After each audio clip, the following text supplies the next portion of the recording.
बौद्ध धर्म का अस्तित्व भारत से शुरू हुआ और आज पूरी दुनिया के कई देशों में देखने को मिल जाएगा। और इस बौद्ध धर्म को मानने वाले भारत में आते भी रहते हैं। कई देशों से आते हैं, समय समय पर आते हैं, खास मौके पर आते हैं।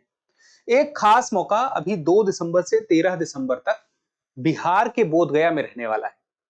वहां पर थेरवाद को मानने वाले यानी कि थेरवाद की परंपरा से जुड़े हुए जितने भी बौद्ध हैं वो आएंगे और त्रिपिटक जो ग्रंथ हैं उन पर चांटिंग करेंगे। और ये अपने आप में ऐतिहासिक है। और हर साल चूंकि 2006 से यह अपने आप एक सम्मेलन होता रहा है और यह 20वां अंतरराष्ट्रीय त्रिपिटक जप समारोह है, यानी कि ऐसा पहली बार नहीं हो रहा है। लेकिन बात अपने आप में बहुत बड़ी है। पहली बार भारत के 17 बौद्ध अलग अलग संगठन मिलकर यह कर रहे हैं, ये बड़ी बात है। साउथ ईस्ट एशिया के ज्यादातर लोग यहां पर आएंगे, ये बड़ी बात है। अमेरिका के आएंगे, ये बड़ी बात है। तो क्या है आपके एग्जाम के लिए जरूरी है, इसे समझिए। मैंने क्या त्रिपिटक जप समारोह है और ये 20वां है, यानी कि 2006 से शुरू हुआ था। और ये कहां पर? बोध गया में। बोध गया में क्या होगा? वहां पे 2 से 13 दिसंबर के दौरान इस बीच में त्रिपिटक का जप होगा। त्रिपिटक ग्रंथ है बौद्ध धर्म का जो कि पाली भाषा में लिखा गया है, तो उसकी भाषा आपको पता रहे, पाली है। और त्रिपिटक में 3 ग्रंथ हैं, उन तीनों ग्रंथों के बारे में भी आपको पता होना चाहिए, वो भी बताऊंगा। लेकिन बात यह है कि यहां पर इसका आयोजन कौन करा रहा है? तो यहां पे आपको पता रहे life of Buddha Dharma foundation international, इसके द्वारा कराया जाता है। तो पाली भाषा जो कि अपने आप एक शास्त्रीय भाषा भी आज की डेट में बन चुकी है, उसी में ये ग्रंथ लिखे गए हैं। तो इसके बारे में आपको पता रहे, आपको इसके बारे में पता रहे कि ये आयोजन कहाँ हो रहा है और ये बोध गया में ही क्यों हो रहा है। देखिए, बोध गया में बोधि वृक्ष है, बोधि वृक्ष जो कि एक कहा जाता है पीपल के पेड़ के नीचे 6वीं शताब्दी ईसा पूर्व के दौरान गौतम बुद्ध को वहां पे ज्ञान की प्राप्ति हुई थी, वहीं पर ये होगा।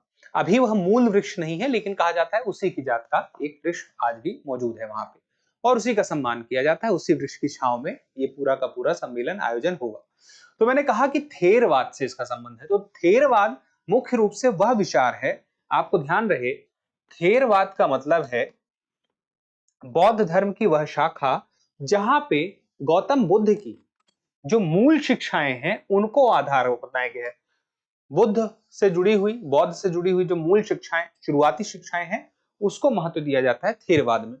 और थेरवाद को अपने आप में दक्षिण का बौद्ध धर्म भी कहा जाता है, क्योंकि जो दक्षिण का मतलब दक्षिण भारत से नहीं है, यहाँ पे साउथ ईस्ट एशिया से है। दक्षिण कह सकते हैं, एशिया से भी हम कह सकते हैं कुछ हद तक। तो साउथ ईस्ट एशिया को मानने वाले ही ज्यादातर लोग यहाँ पे आएंगे। तो कितने लोग आएंगे इस 2 से 13 दिसंबर के दौरान बिहार में बोध गया में? तो 15,000 से भी ज्यादा लोग आने को दिखाई दे रहे हैं। यूएसए से भी आएंगे। तो ये महत्वपूर्ण बातें हैं। इसके बाद कुछ और भी कार्यक्रम होंगे। तो बोधि वृक्ष क्यों महत्वपूर्ण है? वहां पे पीपल के वृक्ष के नीचे, बोधि वृक्ष के नीचे ज्ञान प्राप्त हुआ था बोध गया में। वहां पे एक स्तूप है आज की डेट में जो कि 55 मीटर ऊंचा है। अब वो स्तूप के अलावा और भी वहां पे चीजें, जैसे वृक्ष के बारे में आपको पता रहना चाहिए, बौद्ध धर्म के बारे में आपको अब आइडिया रहे, और उसके साथ ही कि ये आयोजन कौन करा रहा है। चलिए, ये तो मुख्य बातें थी, लेकिन अभी एक मुख्य बात जिसकी हम चांटिंग की बात कर रहे हैं, जिसके लिए आयोजन हो रहा है और अपने आप में ऐतिहासिक है, उनमें अंतर क्या है? 3 है और उन तीनों में एक हल्का सा अंतर है। जैसे कि विनय पिटक में संघ के नियम बताए गए हैं। अब इसमें क्या है, जो भिक्षु होते हैं, बौद्ध संघ के भिक्षुणियां होती हैं, उन्हें क्या करना चाहिए, क्या नहीं करना चाहिए। फिर सुत्त पिटक है। सुत्त पिटक में आपको बौद्ध धर्म से जुड़े प्रवचन मिल जाएंगे बुद्ध और उनके निकट शिष्यों द्वारा। फिर उसके बाद अभिधम पिटक में दार्शनिक विश्लेषण, जो दर्शन पक्ष देखना चाहते हैं, फिलॉसफी देखना चाहते हैं बौद्ध धर्म की, वो अभिधम पिटक की तरफ जाते हैं। तो तीनों ही बौद्ध धर्म के लिए महत्वपूर्ण है। चलिए, अब एक छोटा सा आपसे सवाल है। सवाल ये है कि त्रिपिटक जो ग्रंथ हैं उनकी रचना किस भाषा में हुई है? ऑप्शन ए है पाली, ऑप्शन बी है प्राकृत, ऑप्शन सी है संस्कृत, और ऑप्शन डी है इनमें से कोई नहीं। तो इस सवाल का जवाब जरूर दीजिएगा, क्योंकि जब आप जवाब देते हैं तो हमें और बेहतर करने की प्रेरणा मिलती है। फिलहाल के लिए इतना ही, मिलते हैं अगले सेशन में। तब तक के लिए स्वस्थ रहें, मस्त रहें, पढ़ते रहें। धन्यवाद।